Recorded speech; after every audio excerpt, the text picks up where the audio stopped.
Good morning from WKYT News. I'm Bill Bryant, and we welcome you to Kentucky Newsmakers. And our main guest today is U.S. Senate Majority Leader Mitch McConnell, who is also Kentucky's longest-serving senator ever. McConnell, who was first elected in 1984, wields considerable power in Washington and is working to keep the Republicans in control of the Senate. He's doing that in a year when Donald Trump is at the head of the GOP ticket, which has proven to be unpredictable as far as what's going on so far. McConnell won a 15-point landslide re-election in 2014, and it was then, apparently, that he decided to write his autobiography. They say history belongs to those who write it. McConnell churned out his life story, which he entitled The Long Game. It tells of his challenges with polio in his early life, a decision to relentlessly pursue politics in early adulthood, and how he has been elected to the Senate 6 times from Kentucky. He also reveals early in the book that he only grants media interviews when it's to his advantage. So he is with us today. We'll find out what he gets out of this. Senator, thanks for coming. We appreciate it very much. And I do want to get to some of the issues of the day later, but I do want to start out with a book. And why did you decide to write an autobiography? Well, when I became the majority leader, which was the goal I'd had for a very long time, it seemed like the time to do it. People are a lot more interested in the leader of the majority than they are the leader of the minority, because the majority leader gets to set the agenda in the Senate. And so it seemed like it was time, and I checked with some of the publishers, and there was interest by 4 or 5 of the best publishers, and the rest, as they say, is in the book. Once you started writing, were you surprised yourself at how willing you were to lay threadbare some of your emotions, some of your insecurities early in life, some of the things that developed you into the person you became? Well, I think if you're going to write a credible book, you need to you need to not whitewash your life. And I had a number of challenges. We all have them. You mentioned in the introduction the big early challenge I had as a little bitty kid, getting polio at age 2, and my mother's heroic effort to make sure I didn't have to wear a brace the rest of my life. It affected my left leg. Kind of an early lesson in tenacity. My dad was overseas fighting the Germans in World War II, and polio would hit you like the flu. And then when the flu went away, you had various degrees of problems. You could be dead, or you could be completely recovered, or some level of paralysis in between. It affected my left quadricep, the muscle between the knee and the thigh. We were fortunate to be about an hour's drive from Warm Springs, Georgia, where Franklin Roosevelt had set up a polio treatment center. They taught my mother how to do these physical therapy regimens, and here's what they told her: keep him off his feet. Can you imagine watching a 2-year-old, this went on for 2 years, watching a 2-year-old between the ages of 2 and 4 and keeping off his feet. And you're watching other kids play? Yeah. Have a good time? I mean, she was a drill sergeant, and but for her tenacity, I probably would have had a very different kind of childhood and maybe different aspirations. But an early lesson that if you really, really work at something, the chances are pretty good you may get there. And so you did that, and you lay out how in baseball you became a pretty good baseball player. Few people probably know that who are out there. But then politics called early. You moved around. You moved first over to Georgia to... Yeah, we went from Alabama to Georgia, and then up to Kentucky at 13. I'll tell you how baseball intersected with politics. I was beginning to feel a little full of myself, thinking I was pretty good. I was a pitcher. And we went in to play the City All-Stars. And I looked around, they were bigger than we were, they had better uniforms and a nicer field, and by the time I got in to pitch the second half of the game, I was not exactly calm. So I walked the first batter, the second batter, the third batter, the fourth batter, 1 run in. I said to myself, you know you can get the ball over. I did, and it went straight over the fence. So it became pretty clear to me after that humbling experience that maybe I needed to go in a different direction. And so it became, a different kind of competition, running for office. You had this bully who picked on you, and you name him by name in the book. And your dad told you to go over and that was another lesson about standing up to bullies. Yeah, I was out playing in the yard with Dickie McGrew, who lived across the street. He was a year older and a lot bigger than I was, and he was always pushing me around. And my dad, who's a pretty tough guy, who managed to survive some pretty harrowing experiences in World War II, had been watching all of this, and he found it pretty embarrassing. And so he called me over one day, and he said, "Son, I want you to go over there and beat up Dickie McGrew." And I said, "Dad, he's bigger than I am, he's older than I am." And Dad said, "I'm bigger than he is and older than he is." So with little hope of success, I walked across the street. I beat up Dickie McGrew, and I bent his glasses, and we never had another problem. That was an important lesson, too, because standing up to bullies has been, a helpful lesson for me throughout my life. You end up in Louisville, where your dad took a job, and you're at a high school. You don't know anybody. You hear a speech from an upperclassman, and he impressed you. And you said then and there you want to be like him, or at least you wanted to. Well, he was the president of the yeah. student body, and I thought to myself, even though I don't know anybody, that would be a really terrific thing to do. So, and your mom, again, stepped in and said, "You can do well, it." maybe you could do that someday. Now, I found it very insightful. People have said through the years you're a masterful political strategist. Then and there, you identify some popular kids in high school. And the cheerleaders and the athletes. And got them to endorse me. And get their endorsement, quote, air quotes, right? And then you go publicize that. Yeah. Well, if they're for you, then you should be. I ran a better campaign.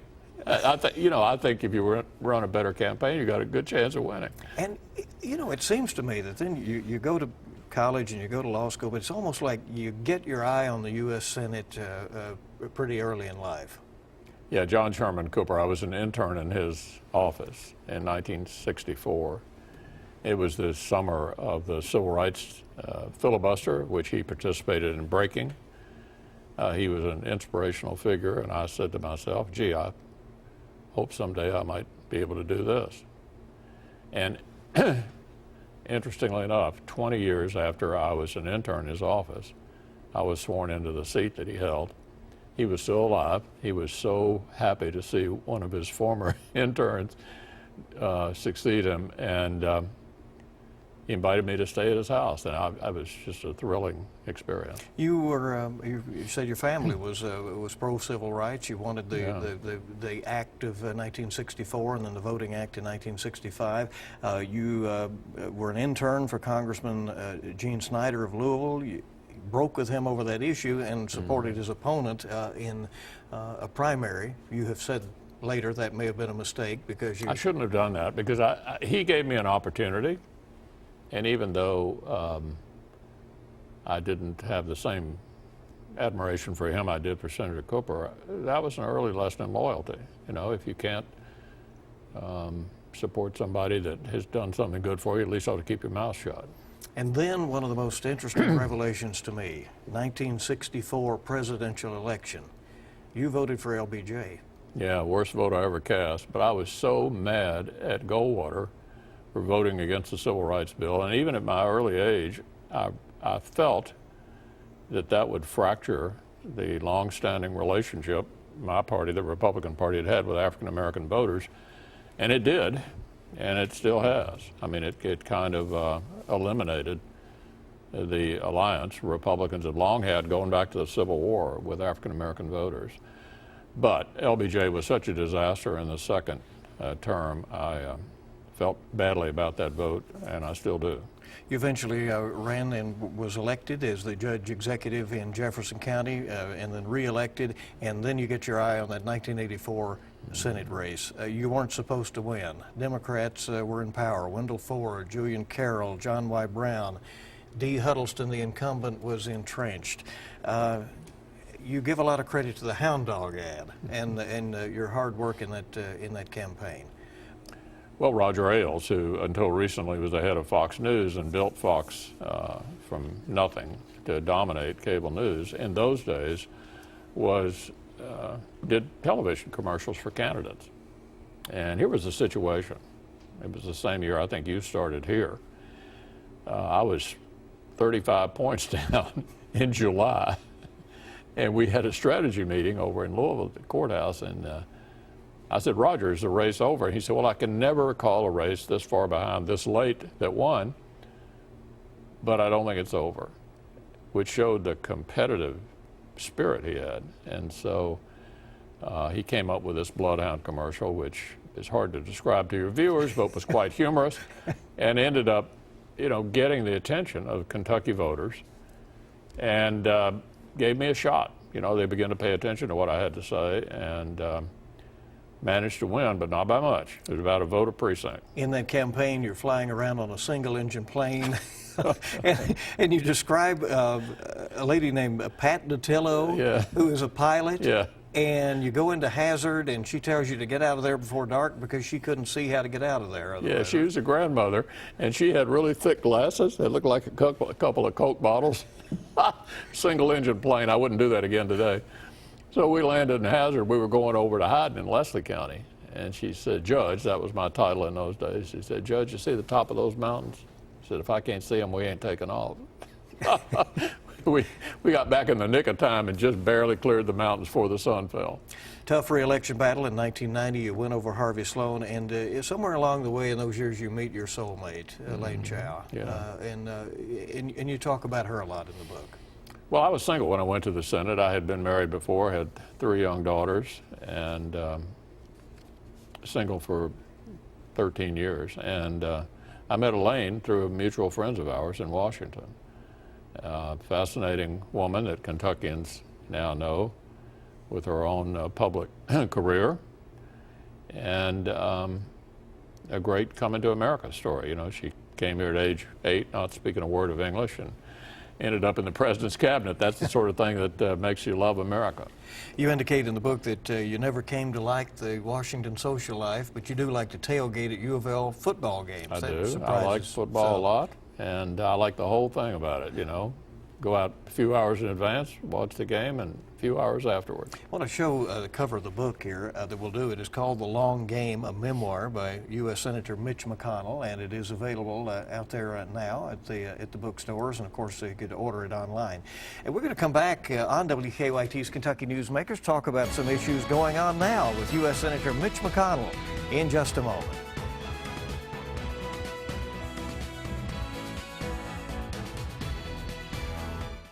Welcome back now to WKYT's Kentucky Newsmakers as we're visiting with U.S. Senator Mitch McConnell, the longest-serving senator from Kentucky ever. Senator, the presidential race is fascinating. The conventions are over as this program is airing on the weekend. Donald Trump is the Republican nominee. Hillary Clinton is the Democrat. You served with Clinton in the Senate. You support Trump. Both now say that they can't be trusted with national security briefings. Yeah. Trump called on Russia to hack into Clinton's emails. What do you make of this race? Well, I run into people all the time, Bill, that say, I don't like either one of them. And if you look at the surveys, you'll see that most Americans don't like the choice. So how do you make a decision in a race like this? And here's what I tell people. If you're happy with where the country is now, you think America's doing just fine, and want 4 more years just like the last 8, then you ought to vote for Hillary Clinton, the candidate of the status quo. But if you want America to take a new path, this is really not a personality contest because apparently people are not fond of either one of them. The core issue is, are you satisfied or not? And I think in order to achieve a change in direction, you need different policies in the White House, and I'm convinced Donald Trump will be different, dramatically different from Barack Obama or Hillary Clinton. Do you, when Trump campaigns, do you take him at his word that he is for some of the things that he says he is for, and could you support those things in the Senate? Says this wall between the U.S. and Mexico is a top priority. Have you given some thought as to how much money the Congress would allocate for something like that? Well, there are parts of the border where a wall probably makes sense, other parts where it doesn't. Border security is important, and we haven't done a good job of securing the border. And to the extent that Donald Trump is more serious about securing the border than Hillary Clinton, and I think he is, I certainly agree with him. Are the political parties in somewhat of an identity crisis right now on both sides? Democrats are openly courting Republican support at their convention this week. Trump says that the supporters of the self-described socialist Bernie Sanders should go for him. Who stands for what? Well, I think people can pretty safely say the Republican Party is still America's right-of-center party, And the Democratic Party is not only left of center, but now far left of center, because Hillary Clinton has adopted most of Bernie Sanders' position. So there's a clear choice here philosophically. In terms of appealing to the voters, there's no question that Donald Trump is after people who are losing out in today's economy, doing particularly well with white working class Americans who've lost jobs to foreign competition. And to the extent that he's appealing to a group that frequently votes Democratic, that's different. I don't think the policies are all that different. Hillary Clinton is obviously trying to make everybody convinced that, that Trump doesn't have the temperament for the job. So we'll see who makes the best argument to the American people and who wins. But, you know, Bill, I keep coming back to it at the risk of repeating myself. Put all that aside, the core question before the American people is, do you really think things are just fine, as President Obama argued at the convention, or do you think we can do a lot better? Hillary Clinton is the candidate of things are just fine, give me 4 more years like the last 8. Donald Trump is a different direction. The race for control of the Senate is underway in the middle of all of this as well. It determines whether you will be the majority leader next year, as you said. What do you say to those who say, well, Senator McConnell probably had to redo some calculations based on some developments in recent weeks. Marco Rubio, you get him back as a candidate in Florida, and the Democrats entice Evan Bayh in Indiana to get back into the race, or into this race, and he has $10 million left over from his 2010 race. Well, Rubio was a good move for us, and Bayh was a good move for them. But Evan Bayh is not going to have a cakewalk to re-election. Indiana is a state that we think has become increasingly red. We have a great candidate in Congressman Todd Young, but putting aside the presidential impact on that, this was going to be a challenging cycle for my side anyway. We had 24 members up, they only had 10. And a significant number of our 24 members up are in competitive states: New Hampshire, Pennsylvania, Ohio, Wisconsin, Illinois, Florida, and 2 open seats in Nevada and Indiana. So no matter what happens at the top of the ticket, this was going to be a challenging cycle for us. Next cycle, only 8 Republicans are up and 25 Democrats. So the shoe will be on the other foot immediately after this election. When voters see something like the Zika concerns not be addressed by Congress because it gets tied up in other issues, isn't it easy to see how people consider Capitol Hill to be dysfunctional? Well, voters have a right to be angry about the Zika bill not passing. Democrats in the Senate have enough members to filibuster and thereby defeat, and they did defeat, not only the Zika funding bill, which I thought was truly outrageous, but it was also attached to a military construction and veterans affairs bill. So they not only stopped the Zika funding, they stopped the military construction and veterans bill as well. And I'm sure they're having a great time trying to explain that to their voters here over the next 7 weeks. How do these issues all get intertwined? I mean, well, you know, why not just have a clean Zika bill and a clean bill on, you know, another issue? I mean, no bills are completely clean. They're always a combination of interests because neither side is irrelevant. This is divided government. Both Democrats and Republicans have sway, have power to influence things. And the Democrats, because of some really minor objections to some of their core supporters, like the Planned Parenthood group, decided to kill a bill that had a huge impact on the Zika crisis and on veterans affairs. Do you intend to hold firm on not considering President Obama's nominee to the U.S. Supreme Court? Yeah, the Supreme Court is going to be filled by the next president. I made that very clear. As soon as Justice Scalia passed away, nothing has changed. The next president will pick the Supreme Court member. U of L has accepted the resignation of President James Ramsey. He had been there for 14 years. He gets a severance of about $700,000 that was worked out. You've been complimentary of his leadership at U of L. Well, certainly of the progress the university has made the last 14 years. It's dramatically better than it was when he was there, but there were some questionable actions during that period, and it's really up to the Board of Trustees to decide what the future of the university is, but Jim did a good job. Do we, should we read anything into the timing of the book, The Long Game? Does The Long Game near an end? That's not what I have in mind, no. Do you intend to run for re-election in 2020? There's a very good chance of that, yes. Very good chance of that. Are you raising money at this time, or have you... Yeah, well, for that purpose? Yeah, well, I'm raising money for multiple purposes to try to help my colleagues, but I'm at the top of my game. I think I've been effective in serving our people, and there's a great likelihood I'll run again. All right. We want to thank you for coming by. I appreciate it. Thank you. I want to show the book one more time if we have that available. The Long Game by U.S. Senator Mitch McConnell, which is available out there. And, of course, we've discussed some issues as well. Interesting weeks ahead in the election cycle. Thanks for coming by. We appreciate it. And we'll be back on WKYT's Kentucky Newsmakers in just a moment.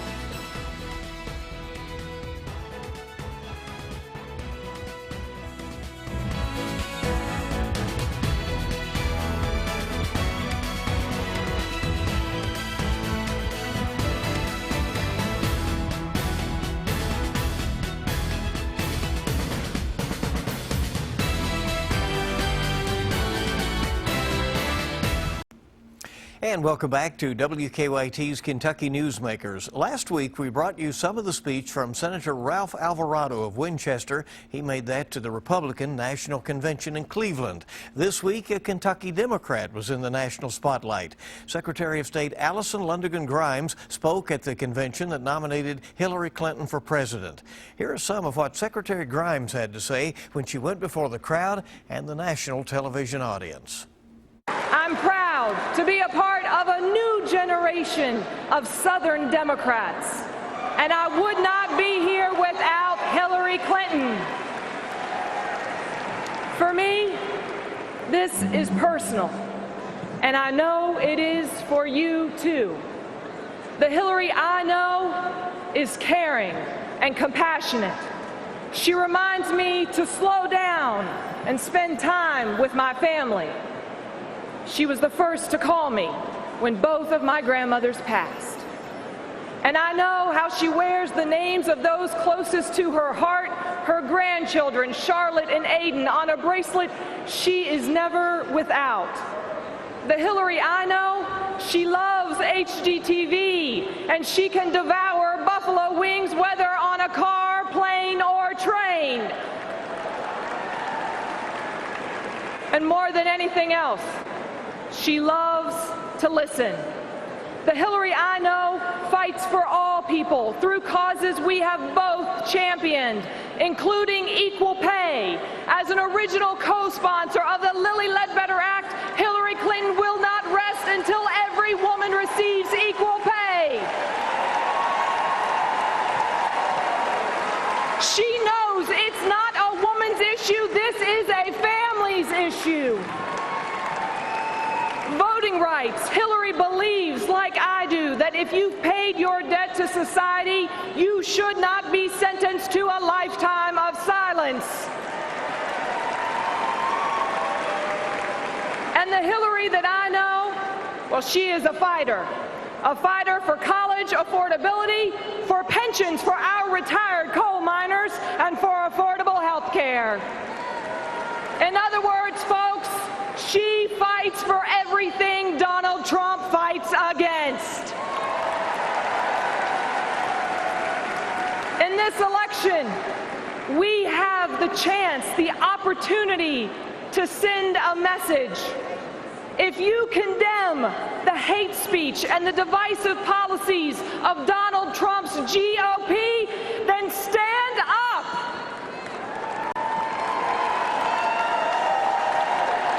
If you condemn gridlock and obstruction, stand up. And if you think that the last thing this nation needs in our White House, in that Oval Office, is an unsteady, unqualified bully who points fingers rather than offering a hand to those who are defenseless, stand up. Together, my fellow Americans, let's stand up and elect as the next President of the United States the woman that is all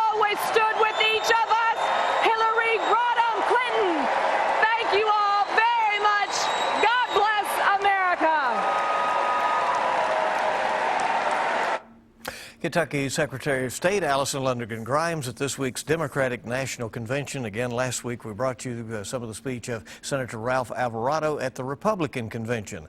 Interesting weeks ahead as we head toward November. That is Kentucky Newsmakers on WKYT, and we thank you very much for joining us. Be sure to follow KY Newsmakers on Twitter for political updates and other news. We'll see you bright and early this week on WKYT This Morning. We begin at 4:30 and on mid-morning at 10 and WKYT News at noon. Certainly hope you make it a good week ahead.